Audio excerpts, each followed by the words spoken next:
Como les anunciábamos con nuestro invitado de hoy, vamos a hablar sobre educación y emprendedurismo. Dos asuntos bien importantes para nuestra sociedad, sobre los que muchas veces nos interesa profundizar, tener visiones acerca de dónde está posicionado Uruguay. Mucho se habla sobre si nuestro país está o no en una crisis educativa, y qué mejor que contar con el rector de una de las 7 universidades que hay aquí en nuestro país. Andrés Lane, ¿cómo le va? Buenos días, gracias por venir. Muchas gracias por la invitación. Bueno, ingeniero químico, vasta trayectoria en empresas y también en el mundo académico. Si tuviera que definir cómo se encuentra, cuál es el estado de la educación en nuestro país, ¿qué definición da? Preocupante sería, digamos, algo para englobar, el sentido de que hay cosas que se están haciendo, que se están mejorando, pero queda mucho por hacer. Y sobre todo, digamos, en lo que tiene que ver con la equidad de oportunidades. ¿Y qué es lo que más le preocupa? ¿Eso? ¿La equidad de oportunidades? Sí, ¿A qué hace referencia cuando habla de equidad de oportunidades? Me preocupa que en el mundo de hoy hay que estar preparado, digamos, incluso para entender la sociedad en que se vive. Y si uno no tiene una educación de base, una educación desde la escuela primaria correcta, digamos, con buenas capacidades, digamos, de comprender, de comunicarse, entonces está en una gran desventaja frente a la sociedad. Claro. Muchas veces cuando se habla del tema de educación, parece como muchas veces cuando se da un rezongo de padre a hijo, ¿no? Y son varios hermanos. La universidad dice que la culpa la tiene secundaria, secundaria dice que la culpa la tiene primaria, y primaria habla del tema de la responsabilidad de las familias. ¿Cómo se reciben hoy los alumnos en la educación terciaria de nuestro país? Bueno, ¿Con qué falencias? Bueno, por ejemplo, una de las más características tiene que ver justamente con por ejemplo, con la comprensión lectora, ¿no? Leer un texto y entender realmente las ideas que se expresan. Y tiene que ver también con la capacidad de redactar y obviamente, aunque nosotros no tenemos carreras intensivas en matemáticas, también se nota, digamos, carencias en la parte matemática. Ahora, ¿llegan en la universidad con carencias para comprender un texto, para redactar o dificultades en matemáticas? Sí, no sí. Es ya que llegan, que salen de la escuela y como reconoce a veces la directora de primaria, no saben leer y escribir, sino que llegan a la universidad también con carencias. Sí, sí, es una cadena, ¿verdad? De alguna manera, lo que usted dijo, ¿no? De responsabilizar al eslabón anterior, tiene su razón de ser, digamos, incluso la familia, ¿verdad? Que es donde la educación en sí misma, una cosa es la enseñanza y otra cosa es la educación. La educación es... Me interesa ese concepto. ¿Cuál es la principal diferencia entre enseñanza y educación? Bueno, enseñanza tiene que ver, digamos, con las competencias intelectuales y las habilidades, digamos, como para manejarse en la vida. Pero la educación es algo más que tiene que ver, digamos, con el comportamiento como ciudadano, ¿verdad? Y eso no se puede enseñar si no hay una base de respeto, de tolerancia, de comprender, digamos, los derechos de los demás. Y eso se logra básicamente en el entorno familiar, barrial, en fin, donde uno vive. ¿Y en qué estamos peor? ¿En la enseñanza o en la educación? Yo creo que estamos mal en las dos cosas, pero son de tratamiento diferente, ¿verdad?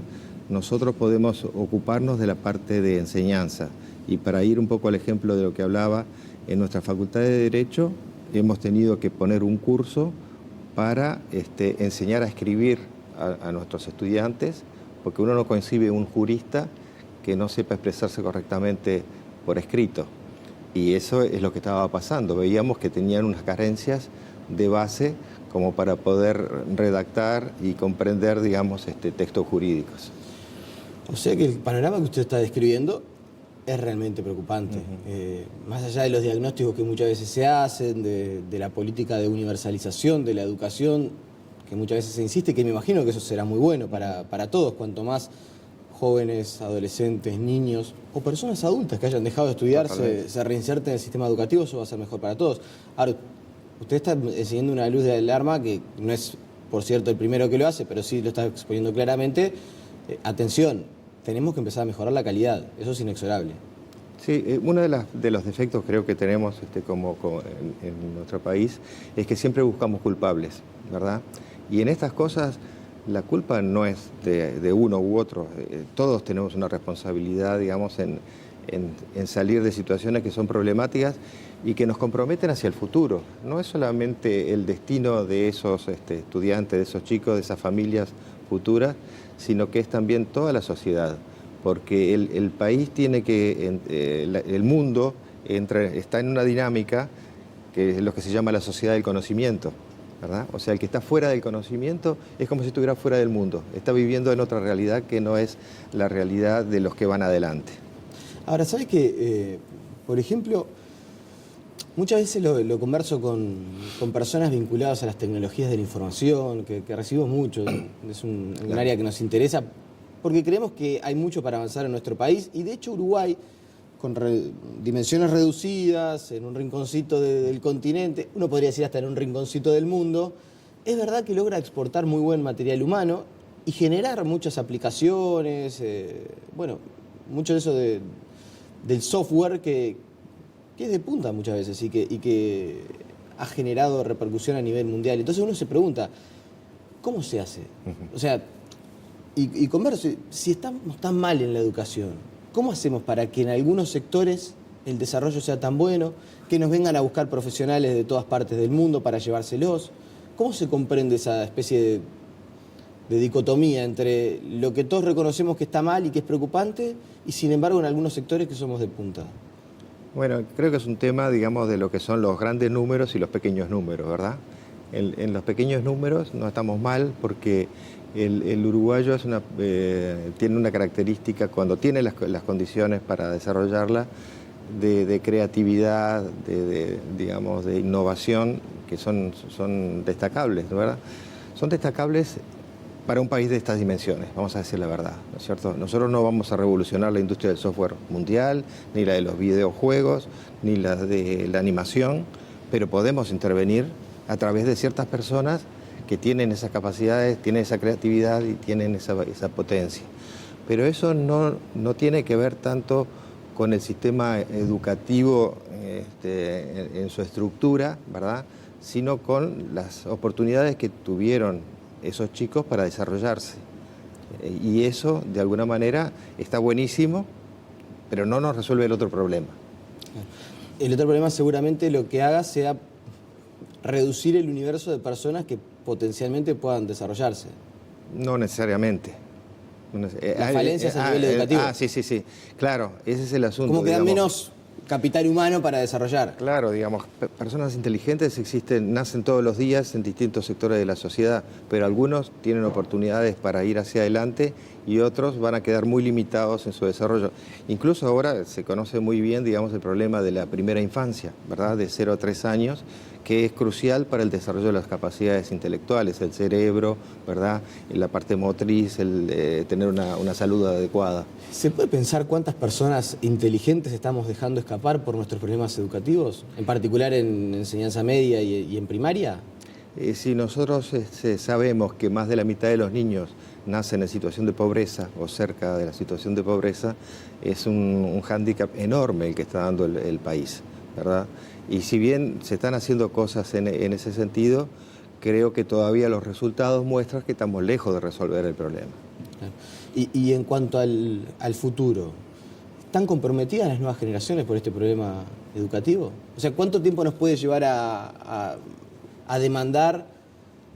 Hagamos de cuenta que todos nos ponemos de acuerdo y que encontramos la llave del éxito, que eso es bastante discutible, ¿no?, porque también dependerá de la visión que tenga cada uno, pero pongamos que empezamos a solucionar las falencias de base que tenemos. ¿Cuánto tiempo nos puede demandar?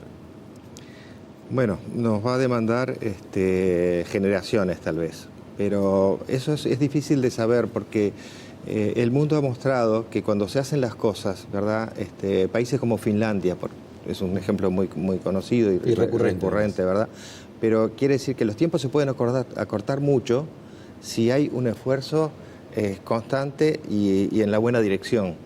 ¿Y qué sería hacerlo en la buena dirección? ¿Qué es lo que tendríamos que hacer? Nosotros, en primer lugar, me parece que no puede haber buena educación si no tenemos buenos docentes, ¿verdad? Hay que mejorar mucho la calidad de la formación docente, es una de las cosas que hacemos en el CLAE, trabajar en el área de educación con los temas de aula, con los temas de didáctica, que es donde se juega el partido, ¿verdad? Porque si usted no logra interesar al alumno en lo que hace el profesor, la clase es un martirio, ¿verdad? Entonces, eso no lo va a resolver el plan Ceibal, que ahora está justamente en un aniversario, de alguna forma compensa parte de estas carencias, pero el elemento central es la formación docente y tener esas capacidades con un programa, digamos, que lleve a mejorar continuamente, ¿verdad? Las cosas no se pueden hacer de golpe, tiene que ser progresivo. Dejó un montón de aristas ahí para profundizar en esa respuesta. Quiero profundizar sobre lo de la clase, es un martirio. Me interesa hablar del plan Ceibal también. Ya se cumplen 10 años del plan Ceibal. Parece ser un periodo razonable para hacer una especie de balance. Hay algo que todos sabemos. El acceso universal de nuestros niños a la computación, a tener una laptop, eso es poner en pie de igualdad las oportunidades, justamente de lo que hablábamos, y sin duda debe ser positivo. Ahora, ¿lo aprovechamos tanto como deberíamos? Está ese planteamiento, esa disyuntiva que muchas veces... ¿Y no le estaremos enseñando a los niños a pensar como computadoras y evitando el razonamiento lógico que quizás se da muchas veces un poco más primitivo, pero que enseña a pensar al cerebro o a razonar el cerebro? ¿Cómo lo estamos aprovechando el plan Ceibal, que sin dudas es una herramienta que ha revolucionado el sistema educativo del Uruguay? Yo creo que el plan Ceibal ha sido una gran noticia para el Uruguay. Ha sido muy removedor, sobre todo en un país donde a veces los cambios resultan difíciles de implementar. Y desde luego que los resultados se verán con el tiempo y son disímiles, pero el hecho de tener herramientas, de alguna manera, ya para las personas, como yo le decía, que tienen las capacidades, que quieren ir a más, ¿verdad?, provengan de donde provengan en la sociedad, les da oportunidades que si no, no tendrían. Es como Internet. Internet se puede usar para bien o para mal, ¿verdad? Pero gracias que tenemos a Internet, hoy podemos estar mucho mejor informados si queremos informarnos bien, ¿verdad? También podemos estar todo el día jugando o en las redes sociales. Y no sacar provecho. Y no sacar provecho, digamos. Pero las herramientas son importantes. Uruguay tiene una excelente conectividad a nivel de Internet. Todo eso nos da oportunidades. Y de hecho hay un sector de la economía que crece mucho, que es la exportación de servicios, y todo eso requiere, digamos, el uso de Internet. Sí, de nativos digitales prácticamente y de un buen servicio de conexión a Internet, que en eso Uruguay está bastante avanzado. Claro, hay cosas que no conocemos porque es como una revolución, ¿verdad? Esto de los nativos digitales que usted decía, el mundo digital a veces para los adultos nos resulta un poco incomprensible, ¿verdad? Pero es natural para el que se ha formado con eso. Sí, no solo para... Bueno, sí, yo también me considero un adulto, pero tengo 34 años. Cuando yo era chico en la escuela, todavía Internet era muy incipiente y empezaban recién los primeros cursos de computación. Nada que ver con las nuevas generaciones que nacen y ya tienen con 2 años un celular y lo manejan... Son nativos digitales. Sí. Son nativos digitales. El tema ese de la clase se transforma en un martirio. Con los planes de estudio que tenemos actualmente, con la formación que tenemos para los docentes de nuestro país, sabiendo que en secundaria muchos de los docentes que dan clase ni siquiera terminaron su formación, porque hay la mitad aproximadamente de los docentes ni siquiera terminó la formación en cuanto a la docencia. ¿Ese es el asunto crucial que hay que mejorar ya? Sí, obviamente que lo recomendable es que los docentes tengan la formación, por lo menos la formación exigida teóricamente, ¿verdad?, que deberían tener, pero más allá de eso está la formación permanente, porque el problema es que yo soy profesor de cualquier ciencia, por ejemplo, y me quedé con lo que aprendí en el Instituto de Formación, y en 10 años soy un terrible mal profesor, digamos, porque hay que estar actualizándose, y eso tiene que ver un poco también con el espíritu crítico, con la capacidad de aprender, tiene que ver, digamos, con cosas que son propias de la persona, pero también que el sistema tiene que estimular. Ahora, ingeniero, ¿sabe lo que pasa? Por ejemplo, ahora se está empezando a hablar de nuevo de una universidad de la educación para los profesores, Yo no veo, ni siquiera en el sistema político, que ese tema se abrace con la dedicación que debería. Sí. Se habla de muchas cosas a nivel de educación, se critica, se hacen diagnósticos, está hiperdiagnosticada la educación en nuestro país. Sin embargo, son pocas las personas que dicen, como usted, tenemos que apuntar ya a la formación docente. ¿Por qué? ¿Por qué no nos damos cuenta que ahí se juega buena parte del partido? Bueno, no tengo una respuesta, pero sí le digo que cuando es un poco de pronto lo que tiene que ver con la cantidad de recursos, ¿no es cierto? Creo que Uruguay todavía invierte poco en educación en relación, digamos, a lo que invierte en otros sectores. Cuando me habla de invertir poco, ¿a qué hace referencia? ¿Al porcentaje del PBI que tanto se habla o...? Bueno, esa es una forma de medirlo, ¿no es cierto? Invertir poco, también requiere invertir bien, ¿verdad? Digamos, pero todo lo que tiene que ver con, por ejemplo, lo que usted me hablaba del aula. En unos años, y ya en algunos países, digamos, las clases han cambiado completamente de formato, ¿verdad? Ya no es el profesor y los alumnos, sino que se trabaja en grupos, no se trabaja, digamos, simplemente tomando nota de lo que dice el profesor o el maestro, sino que se trabaja en la resolución de problemas en base a algunas herramientas que primero se dan. Entonces, eso hace que la educación sea mucho más entretenida, digamos, y además que la persona se acostumbre a tener iniciativas, ¿no? A proponerse resultados y no simplemente a ser una persona pasiva que va a estar después, cuando llega la edad de trabajar, simplemente esperando que le digan lo que tiene que hacer, ¿no es cierto? Y ahí Estamos formando gente que esperan órdenes. Exactamente, digamos, y eso es un demérito para el país, primero porque tenemos condiciones para hacer las cosas diferentes, ¿verdad? Y porque un pequeño país siempre tiene facilidad, mucho más que países que son muy diversos, muy complicados, ¿verdad? Acá, no, desde el punto de vista de sociedad, tendríamos mejores condiciones que otros. Sin embargo, como usted dice, se habla poco de estas cosas. Tenemos una educación que es un bodrio para nuestros adolescentes. Exactamente, digamos. Entonces se busca lo excitante, se busca afuera, ¿verdad? ¿Y por qué ¿Eso no puede ser parte de la explicación de la alta deserción que hay? Yo creo que sí. Yo creo que sí. Yo creo que, digamos, la deserción es un fracaso, no un fracaso del estudiante, es un fracaso del sistema, ¿verdad? Y eso, de alguna manera, hay cosas que se están haciendo para tratar de evitar eso, ¿no? El acompañamiento más cercano del alumno y todo lo demás. Claro, pero lo que usted dice, y es bien interesante, es estamos haciendo el esfuerzo para cuando el alumno decidió dejar de ir, convencerlo, decirle, no, mirá, lo mejor es que quizás sigas estudiando. Para tu futuro. Claro, y te acompañamos, y si el deber te cuesta, yo te ayudo a hacerlo.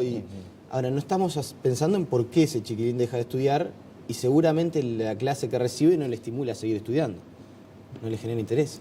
Claro, digamos, pero ese interés, por eso está el tema de las familias, del entorno, ¿no? Está vinculado con todo esto. Cuando yo era adolescente, si quería dejar de estudiar, mi madre no me dejaba.